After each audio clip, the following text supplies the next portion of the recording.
بسم اللہ الرحمن الرحیم۔ حضرت ابو ذر غفاری رضی اللہ تعالیٰ عنہ سے روایت ہے، وہ فرماتے ہیں کہ ایک مرتبہ میں رسول اللہ صلی اللہ علیہ وسلم کے پاس گیا تو آپ صلی اللہ علیہ وسلم سفید چادر میں آرام فرما رہے تھے۔ میں واپس چلا گیا، کچھ دیر گزرنے کے بعد پھر میں واپس آیا تو آپ صلی اللہ علیہ وسلم جاگ رہے تھے۔ آپ صلی اللہ علیہ وسلم نے مجھ کو دیکھا اور فرمایا کہ اے ابو ذر، جو شخص سچے دل کے ساتھ لا الہ الا اللہ کہے گا تو اللہ تعالیٰ اس کو ضرور جنت میں داخل کرے گا۔ ابو ذر غفاری رضی اللہ تعالیٰ عنہ فرماتے ہیں، میں نے کہا اگرچہ اس شخص نے چوری بھی کی ہو اور زنا بھی کیا ہو،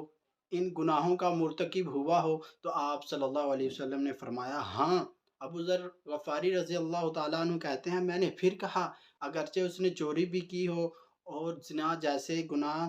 کا مرتکب بھی ہوا ہو، تو آپ صلی اللہ علیہ وسلم نے پہلی مرتبہ کی طرح جواب دیا کہ ہاں، اگر اس نے ان جیسے گناہوں کا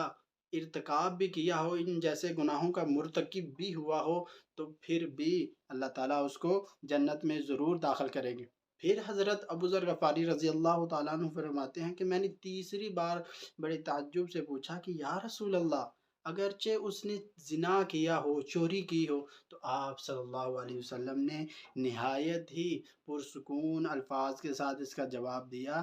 کہ ہاں، اگرچہ اس نے ان گناہوں کا مرتکب ہوا ہو اور خواہ ابو ذر کو یہ الفاظ کتنے ہی ناگوار گزریں، اور دوسری حدیث میں یہ بھی الفاظ وضاحت کے ساتھ آتے ہیں کہ رسول اللہ صلی اللہ علیہ وسلم کی اس حدیث کو ابو ذر جب بھی کسی جگہ پر بیان کرتے تو آخری جو الفاظ ہیں ان کو 3 دفعہ دہراتے، چاہے ابو ذر کو کتنے ہی ناگوار گزریں۔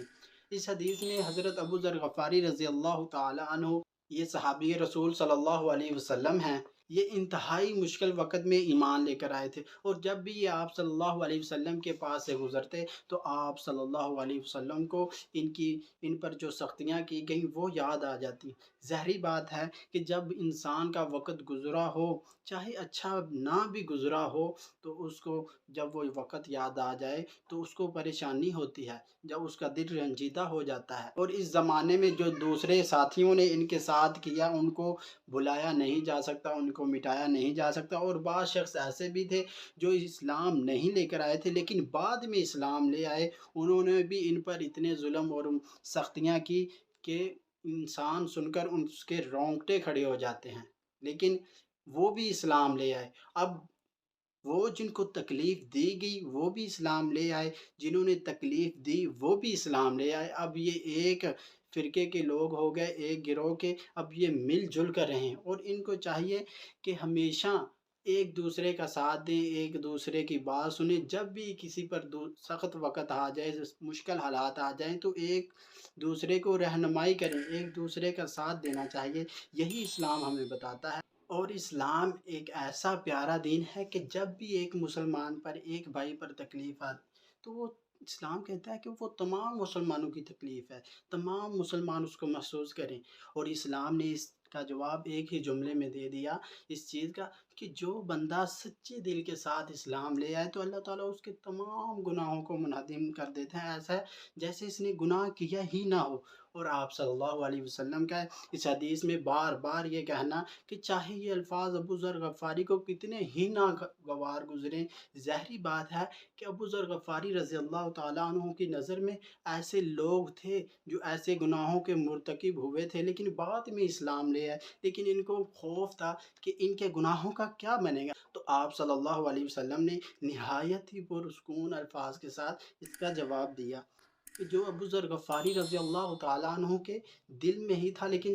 زبان پر نہیں آیا تھا، لیکن آپ صلی اللہ علیہ وسلم نے پہلے اس انداز میں جواب دیا کہ ان کو ساری زندگی یاد رہے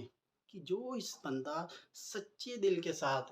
اسلام قبول کرے اور لا الہ الا اللہ کا اقرار کرے تو اس کے تمام پچھلے گناہ منہدم ہو جاتے ہیں۔ سبحان اللہ۔ جب بھی حضرت ابو ذر غفاری رضی اللہ تعالیٰ عنہ اس حدیث کو بیان کرتے اور خوش ہوتے کہ میرے محبوب صلی اللہ علیہ وسلم کے الفاظ ہیں جو میرے لیے سنہری حروف میں لکھے ہوئے ہیں۔ سبحان اللہ، اسلام کتنا پیارا دین ہے۔ آپ صلی اللہ علیہ وسلم نے ہر بات ہم کو سمجھا دی، ہر کام ہم کو سمجھا دیا کہ کیا کرنا چاہیے کیا نہیں کرنا چاہیے۔